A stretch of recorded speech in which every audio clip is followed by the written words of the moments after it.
This is Bhaskar Sinha और आप हो लर्निंग एज में।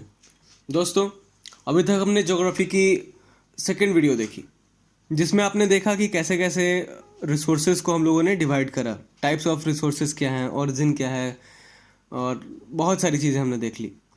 अब हम बात करने वाले हैं कि डेवलपमेंट ऑफ रिसोर्सेज क्या है, और क्या रिसोर्सेज के लिए भी कुछ डेवलपमेंट वाली चीज़ होनी चाहिए। बिल्कुल होनी चाहिए। तो देखेंगे क्या होता है। तो development of resources are vital for human survival as well as for maintaining the quality of life. इसका मतलब रिसोर्सेज जो है ना, वो हमारी जिंदगी के लिए और हमारे जीवन को जीने के लिए और हमारी जो क्वालिटी ऑफ लाइफ है उसको मेंटेन करने के लिए बहुत ज़्यादा इंपॉर्टेंट होता है। वाइटल का मतलब इसेंशियल होना, इंपॉर्टेंट होना। It was believed that resources are free gifts of nature. ये आप सबको पता है कि रिसोर्सेज जो है वो एक फ्री गिफ्ट है नेचर की, है ना। इसीलिए आप जैसे मन वैसे यूज़ करते हो। बुरे तरीके से हम लोग इसका खर्च कर रहे हैं और खर्च करते जा रहे हैं। जब भी ब्रश करते हैं तो पानी खोल के छोड़ दिए होते हैं, बेसिन में पानी गिर रहा होता है और आप ब्रश कर रहे होते हो, और ऐसी बहुत सारी चीज़ें हैं। As a result human beings use them indiscriminately and this had led to the following major problems. हम लोगों ने इसको एकदम ऐसे यूज़ करा कि अब मतलब बहुत सारी चीज़ें हैं जो ख़त्म हो चुकी हैं, बहुत सारी चीज़ें हैं जो ख़त्म होने वाली हैं, बहुत सारी चीज़ें हैं जो ख़त्म हो रही हैं। इसमें ना कुछ 3 बातें हैं। पहला, depletion of resources for satisfying the greed of few individuals. ये क्या हुआ? कहता है ना कि डिप्लेशन और इन्फ्लेशन का मतलब समझ में आता होगा। इन्फ्लेशन पैसे से संबंधित, डिप्लेशन मतलब किसी चीज़ का गिरना, बुरे तरीके से ख़त्म होना, हाँ, बुरा यूज़ करना। तो डिप्लीशन ऑफ रिसोर्सेज, निकालते जाना रिसोर्सेज को कुछ लोगों के ग्रीड के लिए। कुछ इंडिविजुअल्स ऐसे हैं जो रिसोर्सेज का इतने बुरे तरीके से यूज़ करते जा रहे हैं कि उससे सेटिस्फाई नहीं हो पाते हैं, बोलते हैं और खर्च करना है, और चीज़ें चाहिए, और चीज़ें चाहिए। और आपको पता है, जो आप ऐसे करते हो तो ना जाने कितने लोग हैं जो भूखे रह जाते हैं या फिर उन्हें बहुत सारी चीज़ें नहीं मिल पाती हैं जो उन्हें मिलनी चाहिए। दूसरा है accumulation of resources in few hands which in turn divided the society into 2 segments. जब किसी एक और किसी कुछ लोगों के हाथ में जो रिसोर्सेज का सारा पावर आ जाता है ना, सारी रिसोर्सेज आ जाती है ना, तो समाज 2 तरीके से बंट जाता है। पहला है जब आप अमीर होते हो, और दूसरा है जब आप गरीब होते हो। पहला है जिसमें हैव्स और दूसरा है हैव नॉट्स। पहला वो समाज है जिनके पास सब कुछ होता है, और दूसरा वो समाज है जहां पर नहीं होता है। उनके पास पैसे नहीं होते हैं, वो खाना नहीं खा पाते हैं, वो सब्जी लेके आया ठेले पे, और आपका उससे कम करवाना कहाँ का न्याय है, ये मुझे बताओ। खैर, indiscriminate exploitation of resources has led to global ecological crises such as global warming, ozone layer depletion, environmental pollution and land degradation. अब आप इतने बुरे तरीके से एक्सप्लॉइट करोगे, उसका मिसयूज करोगे, तो उसका परिणाम भी तो बहुत बुरा होगा। ग्लोबल वार्मिंग होगी, ओजोन लेयर का घटना होगा, कम होता जाएगा, हाँ, इन्वायरमेंटल पॉल्यूशन बढ़ेगा। जब आप इतनी गाड़ियां, अरे भाई, एक गाड़ी में 4 लोग बैठ के जा सकते हो तो अकेले अकेले एक कार लेके क्यों जाते हो? पैसे बहुत है, मुझे पता है। एसी लगाते हो तो उसका परिणाम क्या है पता है? कितनी बुरी अनप्योरीफाई एयर्स हैं, वो कहाँ कहाँ जा रही हैं, और ऐसी बहुत सारी चीज़ें हैं। खैर, तो हम आते हैं इस बात पे कि an equitable distribution of resource has become essential for a sustained quality of life and global peace. तो कहता है कि अब वक्त आ गया है जब सबके हाथों में बराबर रिसोर्सेज होनी चाहिए, तभी ये जो दुनिया है उसे हम अच्छे से बचा पाएंगे और इस संसार में शांति रह पाएगी, जिसको शांति बोलते हैं। संसार में शांति रह पाएगी। If the present trend of resource depletion by a few individuals and countries continue, the future of our planet is in danger. और जब आप कुछ देश वाले और कुछ जो बड़े लोग हैं, अमीर लोग हैं, वही यूज़ करते जाएंगे इसका बुरे तरीके से ना, तो एक समय ऐसा आएगा जब ये दुनिया बर्बाद हो जाएगी, दुनिया खतरे में आ जाएगी। और आपको अभी दिख रहा होगा कि दुनिया खतरे में है सच में, क्योंकि किसी चीज़ का बुरा उपयोग हुआ। Therefore resource planning is essential for sustainable existence of all form of life. तो हर तरीके की जिंदगी के लिए ना एक सस्टेन वे में, एक बेहतर तरीके से एग्जिस्ट कर सके सब चीज़, वो बहुत ज़्यादा इंपॉर्टेंट है। Sustainable existence is a component of sustainable development. Sustainable existence एक ऐसा एग्जिस्टेंस जो बरकरार रहे आगे आने वाली फ्यूचर के लिए भी, वो एक हिस्सा है सस्टेनेबल डेवलपमेंट की, कि ऐसे डेवलपमेंट हो कि रिसोर्सेज पूरी खत्म ना हो जाए और आगे आने वाले जनरेशन भी उसका यूज कर सके। तो व्हाट इज सस्टेनेबल डेवलपमेंट बच्चों? सस्टेनेबल डेवलपमेंट का मतलब होता है the development should take place without damaging the environment and development in the present should not compromise with the need of the future generation. ऐसे development करो कि आप भी सेटिस्फाई हो सको और आपके आने वाले जनरेशन को भी हर चीज़ें मिल सकें, उन्हें भी पता चले कि ये चीज़ क्या है और कैसे है। बहुत सारी चीज़ें ऐसी हुई हैं कि आज हम वो चीज़ नहीं देख पाते हैं जो पहले हुआ करती थी।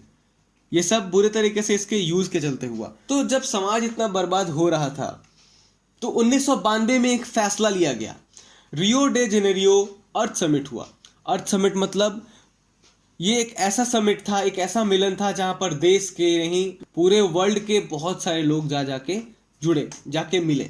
और उस समारोह में उस मिलन में लोग मिलके बैठ के बात किए कि क्या होना चाहिए, कैसे होना चाहिए कि हमारा ये जो दुनिया है वो बच सके।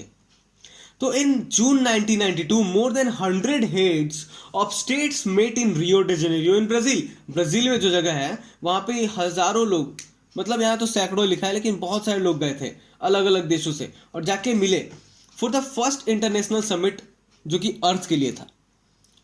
The summit was convinced for addressing urgent problems of environmental protection and socio economic development at the global level.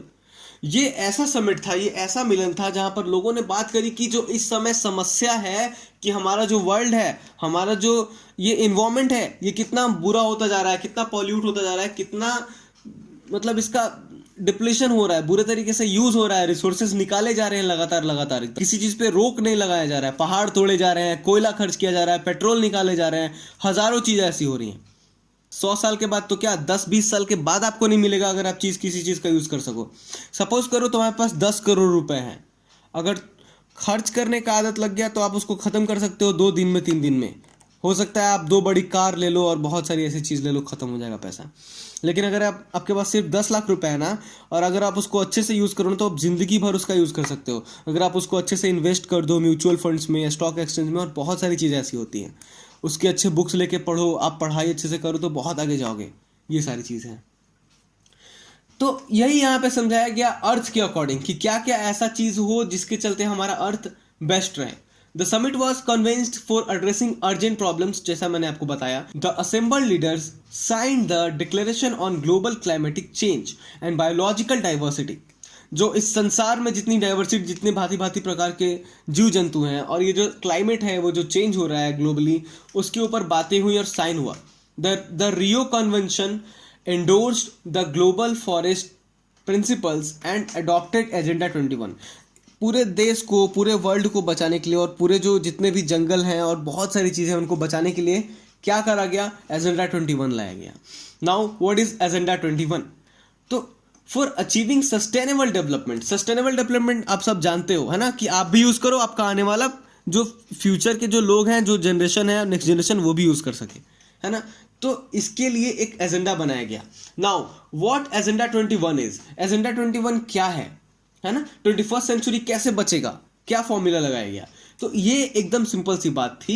It is the declaration signed by the world leaders. World के जितने भी लीडर थे उन्होंने साइन करा 1992 में united nation conference on environment and development UNCED के विषय में, which took place at Rio de Janeiro Brazil, जो कि ब्राजील में हुआ था। It aim at achieving global sustainable development. इन्होंने एम रखा, साइन क्यों करा गया? क्योंकि एक एम बनाया गया कि हम लोग क्या करेंगे, सब मिलके हम लोग इस पूरे वर्ल्ड को बचाएंगे, है ना, सस्टेनेबल डेवलपमेंट करेंगे। It is an agenda to combat environmental damage, poverty, diseases through global cooperation on common interests. इन्होंने कहा कि हम 3 चीजों पे ध्यान देंगे, 3 चीजों को मेंटेन करेंगे। जो इस पूरे वर्ल्ड में इन्वायरमेंटल डैमेज हो रहा है उसको रोकेंगे, जो गरीबी है, सबसे बड़ी कारण भूखमरी और गरीबी, उसको रोकेंगे, लोग को गरीब नहीं रहने देंगे, सबके पास चीजों को मुहैया कराएंगे।